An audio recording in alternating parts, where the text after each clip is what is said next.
British राज से आज के प्रगतिशील भारत तक आरक्षण की बेल लगातार फल फूल रही और बढ़ती जा रही है। अंबेडकर ने क्यों कहा था, आरक्षण बैसाखी नहीं सहारा है। अपर कास्ट रिजर्वेशन पर राय बनाने से पहले समझना जरूरी है कि अंबेडकर ने संविधान में आजीवन आरक्षण क्यों नहीं किया। महात्मा गांधी और जवाहरलाल नेहरू ने आरक्षण पर क्या कहा था। जाने अंबेडकर ने क्यों कहा था, आरक्षण बैसाखी नहीं सहारा है। देश में आरक्षण का इतिहास तकरीबन 136 साल पुराना है।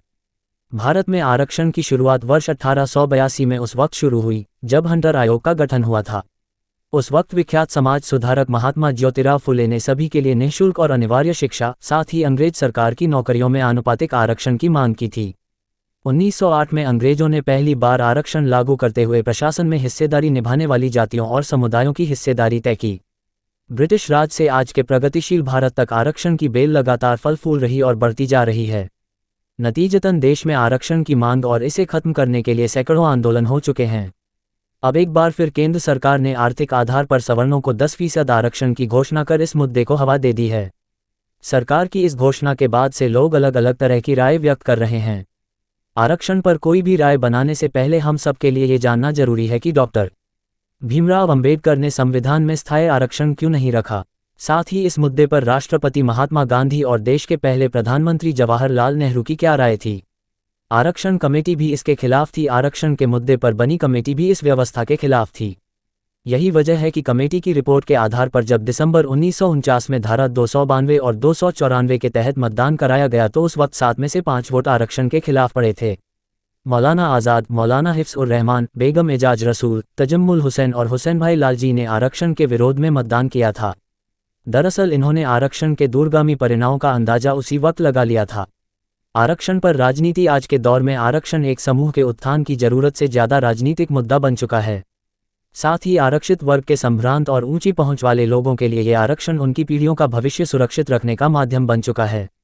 भारतीय संविधान में आरक्षण की जो व्यवस्था की गई थी उसका उद्देश्य केवल कमजोर और दबे कुचले लोगों के जीवन स्तर को ऊपर उठाना था।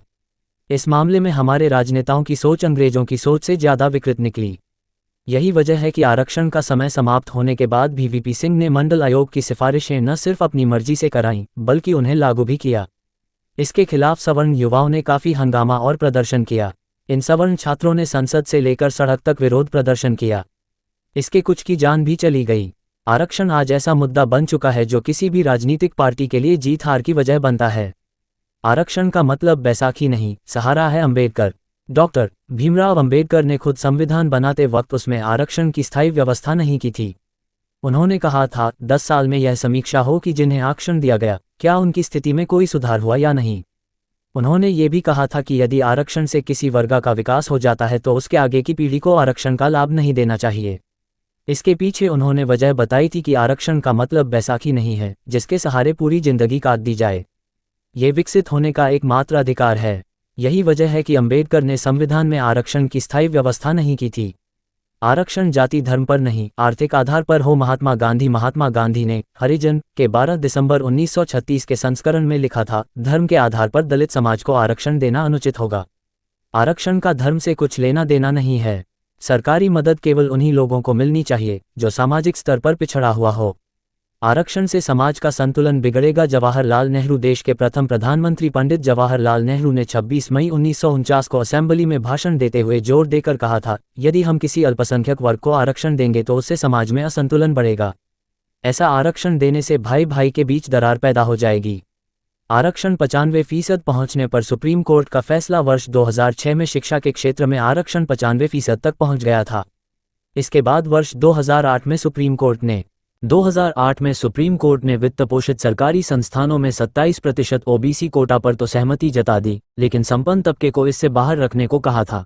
आज संविधान को लागू हुए 69 वर्ष पूरे हो चुके हैं और दलितों का आरक्षण भी 10 वर्षों से बढ़कर 69 वर्ष पूरा कर चुका है। बावजूद आज भी सवाल बरकरार है कि क्या आरक्षण से दलित समाज स्वावलंबी बन पाया।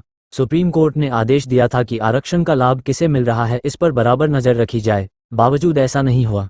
इस वजह से आरक्षण केवल नासूर बनकर रह गया। सक्षम लोग ही उठा रहे आरक्षण का लाभ। आरक्षण की अवधारणा के विपरीत वास्तविकता ये है कि जातिगत आरक्षण का सारा लाभ ऐसे वर्ग को मिल रहा है जिनके पास सब कुछ है और जिन्हें आरक्षण की कोई जरूरत नहीं है। आरक्षित वर्ग के बहुत से लोग उच्च पदों पर पहुंच चुके हैं। इनमें कुछ करोड़पति तो कुछ अरबपति भी हैं। बावजूद आरक्षित जाति का होने की वजह से उनके बच्चे भी आरक्षण सुविधाओं का लाभ उठा रहे हैं। बुद्धिजीवी अक्सर सवाल उठाते रहे हैं कि ऐसे लोगों के लिए आरक्षण क्यों। इसी तरह आरक्षित वर्ग के बहुत से लोग जो मुस्लिम या ईसाई धर्म अपनाकर सामान्य वर्ग में आ चुके हैं, वह भी गैरकानूनी तरीके से आरक्षण का लाभ उठा रहे हैं। सूचना सिर्फ मान्यताओं और जानकारियों पर आधारित है। यहाँ ये बताना जरूरी है कि यह मेरा वीडियो किसी भी तरह की मान्यता, जानकारी की पुष्टि नहीं करता है। किसी भी जानकारी या मान्यता को अमल में लाने से पहले संबंधित विशेषज्ञ से सलाह लें। धन्यवाद।